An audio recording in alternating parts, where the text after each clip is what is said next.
lagi, tapi jangan terus-teruskan rek ngantuk. Oke.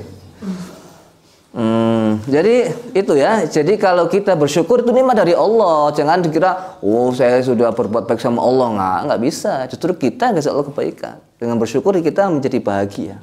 Dan orang nggak bersyukur tidak akan pernah bahagia. Kemarin bagaimana katanya orang kalau nikah itu kaya. Kenyataannya orang nikah kok masalah ekonomi perceraian. Nah, ternyata begini, perhatikan. Orang yang bercerai karena ekonomi, sesungguhnya ekonomi itu hanya alasan dia bercerai. Berapa banyak orang-orang kampung kita hidupnya pas-pasan juga bahagia, happy aja. Sepeda ontelan, dia foto selfie bareng, nikmatnya hidup berdua dengan tercinta, kan begitu. Sepeda ontel dia bahagia. Kan gitu, ngontrak bareng, kos bareng, itu bahagia mereka. Nggak ada masalah. Biasanya itu yang karena ekonomi itu tuntutan istri lebih tinggi daripada kemampuan suami. Itu biasanya. Atau sebaliknya, suami tidak mampu menenangkan istrinya karena dari awal sudah salah memilih kriteria. Belum membaca Fatihah. Itu.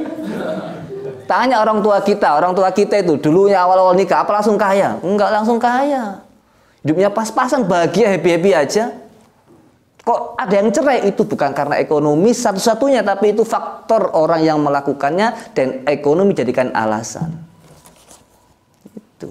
Selama laki-laki itu mau kerja, nggak ada istri yang minta cerai setahu saya itu. Yang penting istrinya tahu diri ya, neriman kan gitu. Kan gitu. Coba, saya sudah survei ya, orang-orang top kaya raya sukses itu rata-rata mbak nggak kawin lagi pak? Enggak. Kenapa kawin lagi pak? Kan banyak uang. Istri saya dulu nemani saya waktu susah mas. Loh, itu berapa banyak itu? Berapa banyak laki-laki seperti itu? Jadi kalau kalian para perempuan punya istri nggak punya kesempatan itu, dampingi dia sampai sukses. Maka dia akan berpaling ke wanita lain. Kan? Dia ingat penderitaanmu dan rasa syukurmu itu. Saya sudah survei banyak orang kaya kemarin diwawancarai di Tasikmalaya apa di mana itu orang paling kaya itu. Kalau enggak istri saya nemani saya dan banyak yang seperti itu. Kemudian Ustaz Yusuf Mansur juga kan, tapi beliau nggak ngomong begitu. Yang jelas Yusuf Mansur itu, oh ya Tukul juga sama, Tukul ya. Gak nikah lagi pak, oh, enggak istri saya dulu nemani saya. Gitu. Baru nikah lagi setelah istrinya meninggal. Jadi ekonomi bukan satu-satunya sesungguhnya.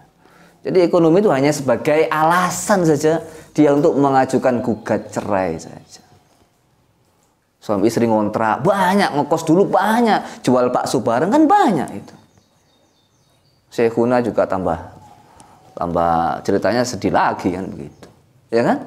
Dan seterusnya. Wis kita lagi ya. Jadi tadi apa lagi? Wis syukur itu adalah kenikmatan dari Allah. Jangan sampai kita merasa berjasa atas kebaikan yang kita dapatkan. Faqala lahu mata arafta, maka Allah bertanya kepada Nabi Musa, wahai Nabi Musa, mata arafta annaka ajizun an hamdi faqad hamidtani. Wahai Nabi Musa, ketika engkau merasa dan mengetahui engkau tidak mampu untuk memujiku, maka sungguh itulah kamu sudah memuji saya. Kata Allah. Ketika engkau nggak mampu, merasa nggak mampu untuk memujiku, sesungguhnya itu adalah pujianmu yang sesungguhnya kepadaku. Nah, itu ya. Itu jadi harus bersyukur ya.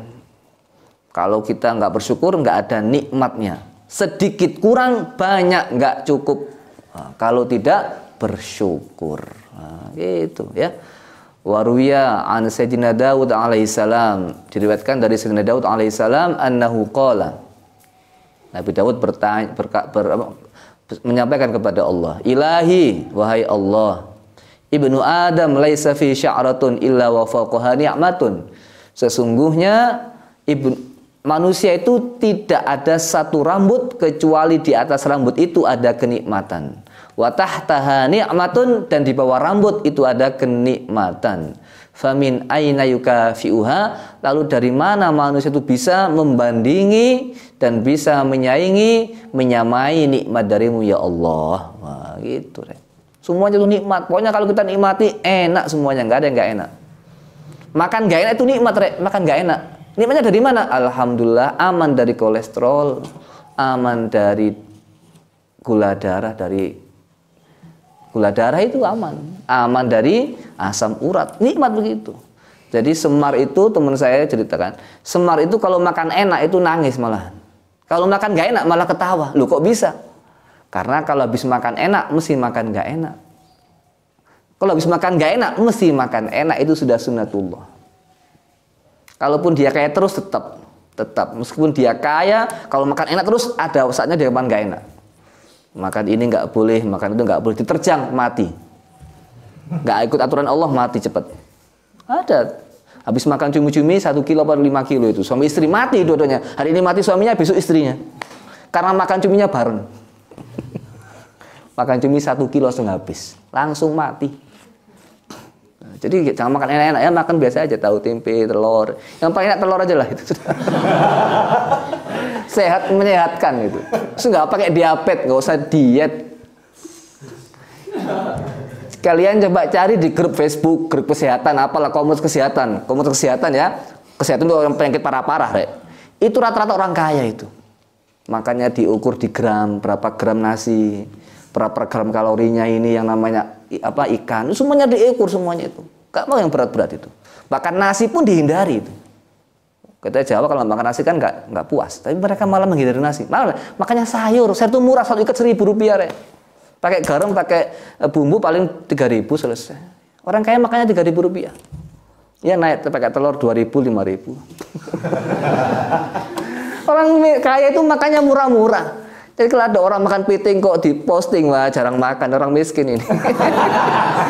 Dia jarang makan enak kan gitu, maka diposting. Orang kaya lihat cumi sudah sakit kepala, aduh yang sakit penyakitnya kumat nanti. Ada kepiting sakit kepala, penyakitnya ingat dia. Jadi diposting tempe, tahu, itu pun tidak digoreng, Rek, dikukus itu tahunya. Gak dikasih minyak ya, kasih garam itu pun tidak. Sekedar dipegang-pegang aja itu. Subhanallah. Kalau kita di restoran, di hotel mewah, yang besar piringnya, Rek, nasinya sedikit. Kalau di warteg kecil piringnya, yang besar yang banyak nasinya. Itu bedanya warteg sama hotel, sama restoran itu. Akan ke hotel besok ya, lihat piringnya besar, tapi yang makan nasinya sedikit-sedikit. Jadi sampingnya di piring, dalamnya piring itu ada mangkoknya, ada garpu, ada semuanya lengkap ada. Beda apa nasinya sedikit. Tapi kalau di warteg, masya Allah nggak cukup piringnya, sampai kayak gunung gitu. Atau bahkan nggak kelihatan nasinya, semuanya itu lauk. Tapi itu bedanya ya, ingat itu.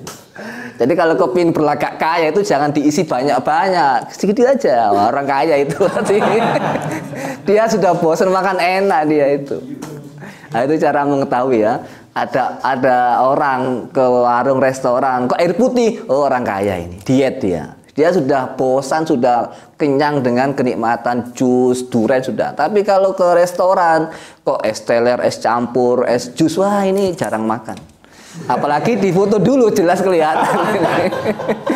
Dia memperlihatkan jati dirinya ini. Di rumah capek minum air putih dia. Maka ketika di warung dia minumnya jus sama es teler, es campur kan begitu ya. Sudah, kita lanjut lagi. Kira-kira begitulah ya kira-kira. Fa'ahallahu ilaihi. Maka Allah memberikan wahyu kepada Nabi Dawud, ya Dawudu inni u'tiyal katsira. Sesungguhnya saya ngasih banyak. Wa arda bil yasiri, dan saya ridha dengan yang sedikit. Wa inna syukra dzalika, sesungguhnya mensyukuri itu semuanya. Gimana caranya? Anta'lama annama bika min ni'matin faminni. Cara syukurmu adalah engkau mengetahui apa yang kamu dapatkan berupa kenikmatan itu dariku, kata Allah. Nah kita kalau habis suratul Latif kan kita baca Allahumma asbahabi min ni'matin wa bihadim min khalqika faminka wahdak. Nah, semua kenikmatan darimu ya Allah. Makhluk hanya perantara saja. Ada orang ngasih kita uang, kita terima kasih, hati kita berterima kasih kepada Allah. Lesan kita berterima kasih kepada orang yang memberi. Itu syariatnya begitu. Jangan sampai saya bersyukur kepada Allah sama orang yang nggak boleh, nggak bisa. Man lam yashkurin nasa lam yashkurillah. Cara bersyukur kepada Allah itu bersyukur kepada manusia, ya. Wa qila annahu qala ilahi. Dikatakan kepada Allah, ya. Wahai Allah, kaifa ashkuruka, bagaimana saya bersyukur kepadamu, wa syukru ni'matun minka, sedangkan syukur itu kenikmatan darimu alayya, dari untuk saya. Bagaimana saya bersyukur kepadamu ya Allah, sedangkan syukur itu kenikmatan darimu kepada saya, yang sudah sepakat tadi ya. Qala, Allah membalas dengan firman-Nya, al-ana syakartani ya Daud. Kalau kamu sudah merasa kamu nggak mampu mengucapkan syukur dan kamu merasa syukur dariku, maka kamu sekarang sungguh telah menunaikan syukurmu kepadaku, wahai Nabiullah Daud. Nah itu. Maka kalau kita besok ini kan bab nikah, kalau sudah nikah disyukur, alhamdulillah saya sudah menikah, alhamdulillah saya punya suami, saya punya istri. Apapun yang ada itu dinikmati, disyukuri. Kan begitu. Jadi saya sudah cerita, Imam Ghazali bercerita ya. Ini Imran bin Hasin, tapi ya memang Imran Hasin, tapi Imran Hasin ini Syekh Buti menceritakan beliau orang yang sangat sabar, dikasih Allah sakit selama 30 tahun ya. Sampai beliau ini orang-orang yang menjenguknya semuanya nangis, kasihan, tapi beliau malah bahagia. Kenapa kok bisa bahagia? Kata beliau, saya ridha jika Allah ridha atasku tentang ini. Imran bin Hasin. Imran bin Hasin itu seperti itu. Jadi beliau dikasih Allah sakit 30 tahun, tapi beliau bersyukur, alhamdulillah. Kenapa alhamdulillah? Saya ridho jika Allah ridho pada saya dengan cara seperti ini. Tapi yang lihat aja sudah sedih. Nah, Ibnu Hasan itu dalam kitab Imam Ghazali disebutkan, beliau punya istri yang sangat cantik. Istrinya cantiknya luar biasa, cantik pol pokoknya. Jadi suatu ketika saking cantiknya, suaminya aja lihat itu sambil kesemsem. Pandanginya itu sampai orang kayak belum kenal gitu. Takjub. Istrinya juga risih. Kenapa Mas lihat saya seperti itu, Mas? Masya Allah, saya ini bersyukur kepada Allah punya istri secantik dirimu, Dek. Kata istrinya, Masya Allah Mas, kita berdua ahli surga. Kok bisa begitu? Kenapa? Engkau punya istri cantik, bersyukur, dan saya punya suami nggak ganteng, bersabar. Orang bersyukur dan orang bersabar, dua-duanya ahli surga. Gitu. Paham tak, Rek? Itu, ini luar biasa. Saya masih ingat cerita itu, ya, karena terkesan saya, Masya Allah. Jadi sama-sama surga tujuan, jadi santai aja gitu kan. Ya, udah, sini selesai ya. Faidatun, alhamdulillah itu minal azkaril lati yajibu dzikruha marratan fil umri. Alhamdulillah itu zikir yang wajib disebutkan minimal setahun, minimal sekali dalam seumur hidup, fil umri. Wa nazamaha ba'dhum biqaulihi, dan sebagian ulama menazamkan dengan ucapannya, zikru samanin qul bi hukmil fardhi marratan fil umri tafham gharadi. Menyebutkan 8 huruf, ucapkanlah dengan kefarduan hukumnya sekali dalam seumur hidup, maka engkau akan faham tujuanku.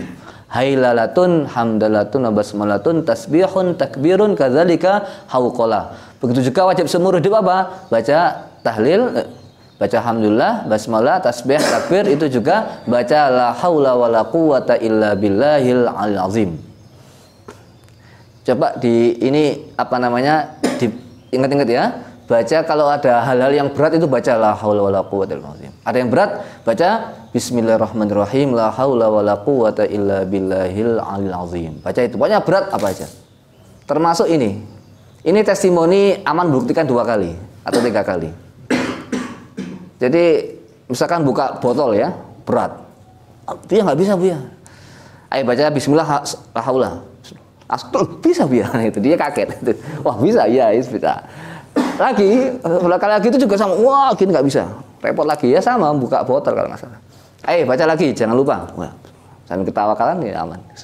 La haula, langsung kaget dia juga bisa buka botolnya itu. Baca bismillahirrahmanirrahim, la haula wala quwata illa billahil azim. Pokoknya hal yang berat baca itu. Bisa, itu sudah dibuktikan. Wafi juga sama. Wafi, dia ini repot. Baca ini dulu. Langsung bisa buka. Jadi kesimpulannya untuk 2 anak saya ini nggak pernah meleset. Padahal tenaganya kecil, apalagi kalian tenaganya besar. Ya, repot-repot baca bismillahirrahmanirrahim, la haula wala quwata illa billahil aliyil azim. Hadirkan niat kepada Allah. Tasliyatun ala nabi al-hadi, kadza salamun fuzda birrasyadi, membaca salawat juga kepada Nabi yang memberikan petunjuk, begitu juga membaca salam, maka engkau akan memperoleh keberuntungan dengan kebenaran dan kebaikan. Wallahu a'lam bishawab. Ada pertanyaan? Silahkan. Kalau ada kita tutup. Ada? Cukup? Ya, ini pun kita akhiri. Subhanakallahumma wa bihamdika asyhadu an la ilaha illa anta astaghfiruka wa atubu ilaik.